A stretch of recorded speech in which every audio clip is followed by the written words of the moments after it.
far surpassing the expectations of their creator.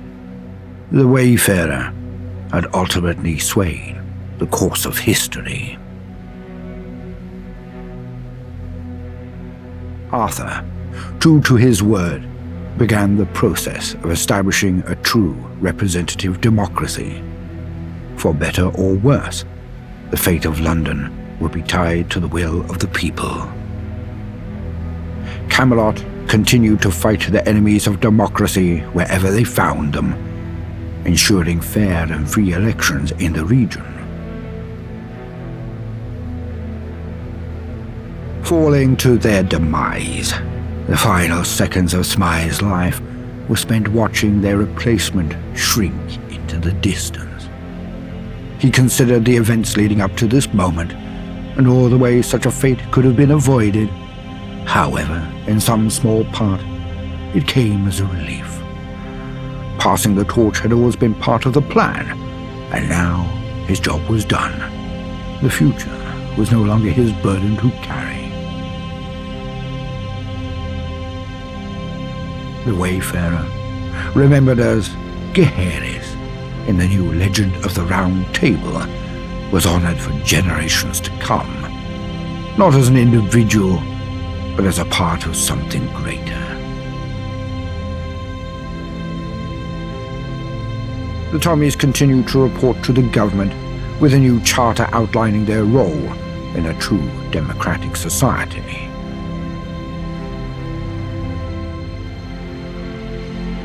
With Pete Davies at the helm, the Roundels rebounded. After cleaning up the few straggling hooligans, their club sprang back to life, though with tamer partying, because, thanks to a newly, mostly sober Davies. The Pistols of Camden embraced the future with cautious optimism. While life in Camden didn't change all that much, the rest of London adopting a way of life similar to their own was reassuring. Following the Battle of Westminster, the Camden Council discussed the Wayfarer's actions in depth. The Wayfarer was declared an honorary member of the Council for their involvement in the uprising. For the time being, Miller's men were left alone. They were deemed too much of a hassle to deal with, and Islington was blockaded. While they would occasionally sneak out and attack neighbouring boroughs, their rage, for the most part, turned inwards. With no outlet for their fury, this spawned a culture of infighting. Gangs of Miller's men would beat each other to the death over trivial matters. Fortunes were lost and won at a swing of a fist. Only one thing united them: their devotion to their leader, Miller. Traders came and went, but the Croydonians rarely crossed the bridge that had been built for them.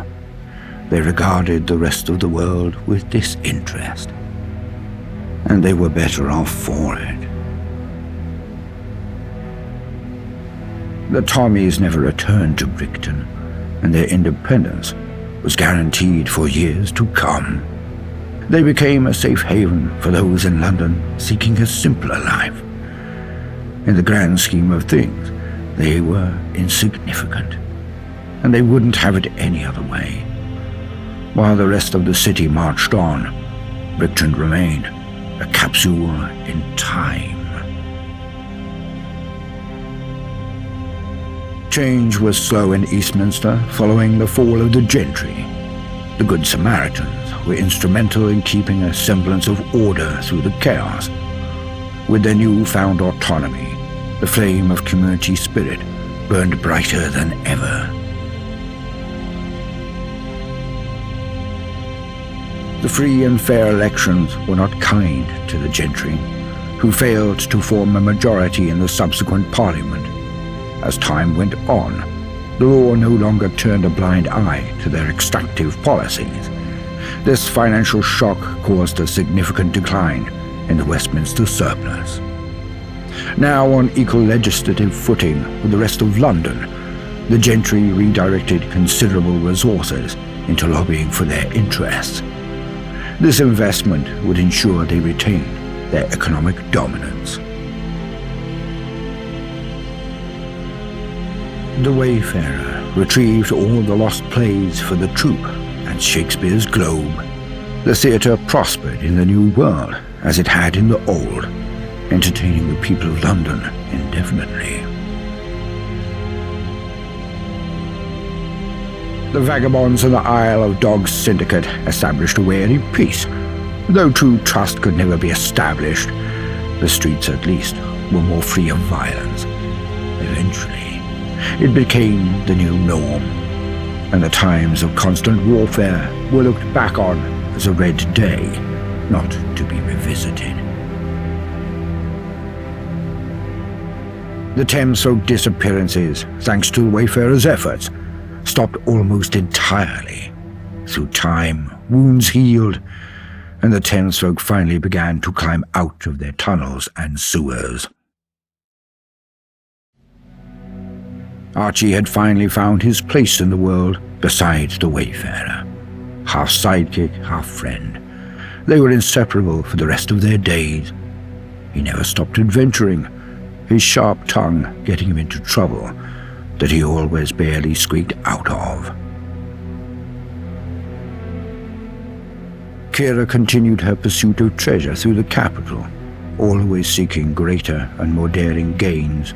But though riches greased her palms, it was never enough, and so she decided to leave London, endeavoring to explore beyond the capital.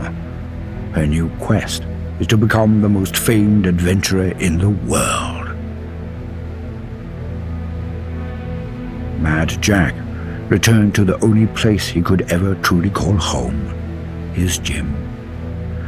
The crusade against the shadows of his past was not marked by the fall of his enemies, but the rise of a new Mad Jack. Once a mere haven for his own tortured psyche, the gym evolved into a sanctuary for the forgotten and neglected souls of London. Here, he imparted lessons not just in physical strength, but in the virtues championed by the Wayfarer. Arthur Mountbatten's mind slowly but surely began to falter. Before the darkness could take him, he would spend the remainder of his days making up for lost time. He helped others the best he could in this strange new world that he had helped to create. When the time came, he would ask the Wayfarer for one final favor, an end to his troubles. He would do it with a smile. For what better person could give him his death than the person who gave him life? And so, the Wayfarer's journey came to an end. But it was not the end of history, only the beginning. Because in mankind's pursuit of power, there is no price too high, no life too valuable, and no ideal too sacred. Because war never changes.